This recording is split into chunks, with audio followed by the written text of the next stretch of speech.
Hello everyone. Welcome to our channel ISC Steno. We are starting the passage at speed of 100 word per minute. Start. Mr. Deputy Speaker, Sir, may I, with your permission, intervene and say a few words in regard to the various matters that have been discussed. My colleague, the Finance Minister, who is in charge of this particular budget, will no doubt deal with the specific matters that have been raised in the course of this debate. I need hardly remind the House of the fact that although this budget is the individual responsibility of the finance minister, it is also the responsibility of the entire government. And as Prime Minister, I am entirely responsible for it as well as any other member of the government. This budget was placed before the House after the usual consideration by the government, and the latter is completely committed to it.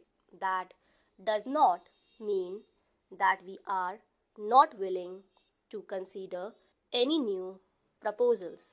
We certainly are, so long as the basic structure of the budget is not affected.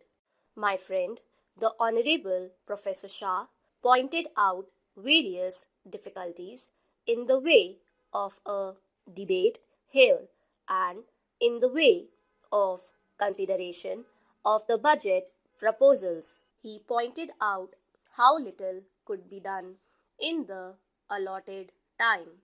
I am in complete agreement with him in this matter.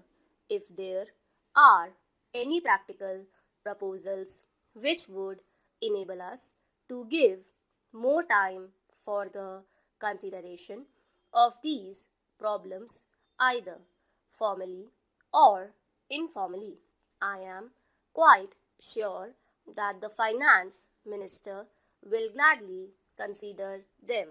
The real difficulty is, however, more basic, and it is this: the kind of problems which the government has to face now is so vast and intricate that it is impossible for any democratic parliamentary assembly to give enough time for its consideration.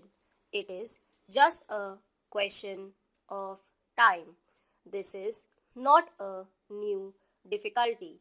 I remember that long debates on this subject took place in a country like the United Kingdom, where they found that they could not get along with what is really the 19th century procedure in this 20th century of continuous crisis, social problems, and international problems. So, even parliamentary procedure in the United Kingdom has gradually changed, and many matters are left more to the committees than to the House itself.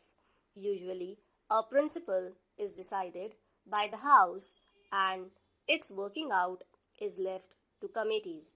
The House cannot find time to consider everything. That is a difficulty inherent in the situation. If we can find a remedy for it, it will not only be good for us, but maybe we will be setting an example for other democratically inclined countries who are seeking such remedies, in spite of the fact that Parliament is in continuous session. It is not able to find time to consider in detail all the important matters that come up. We have, in fact, much less time because we are not in continuous session. I Suppose our sessions will inevitably become longer and longer so as to enable us to deal with more and more problems and have more and more discussions. Anyhow, I have stated what the difficulty is at present, though I am in sympathy with what Professor Shah said. I have no easy remedy for that difficulty except to say that we are perfectly prepared to consider, together with the honorable members of the House, any ideas or suggestions about how to give greater facilities for more intensive discussion of any great problem. An honorable member referred to the budget speech as being directly or indirectly a survey of all manner of problems, domestic, international, economic, foreign, etc.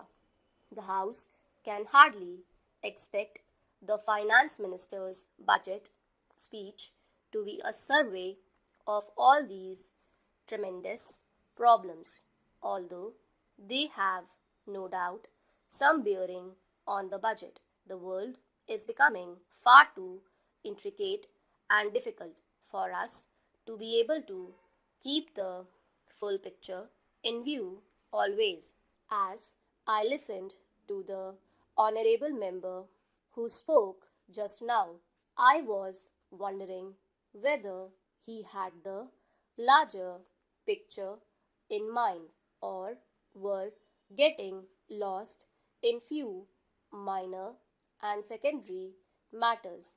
For instance, having referred to the government's extravagance, the honorable member went on to say certain things in regard to our bringing forward a bill for giving a pension to the president that signified to me an approach which I would call 100% wrong. Besides, I should have thought that the subject on pension for the president was hardly a matter for debate or reference here.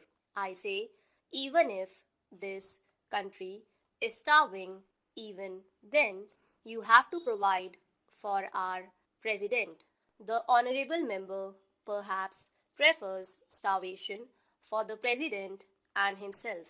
I certainly will not stand in his way, but we are considering graver matters than this, and the fact that such points are raised shows that we are not looking at the problems. We do not seem to be thinking of the vast problems that we are faced with and have to wrestle with.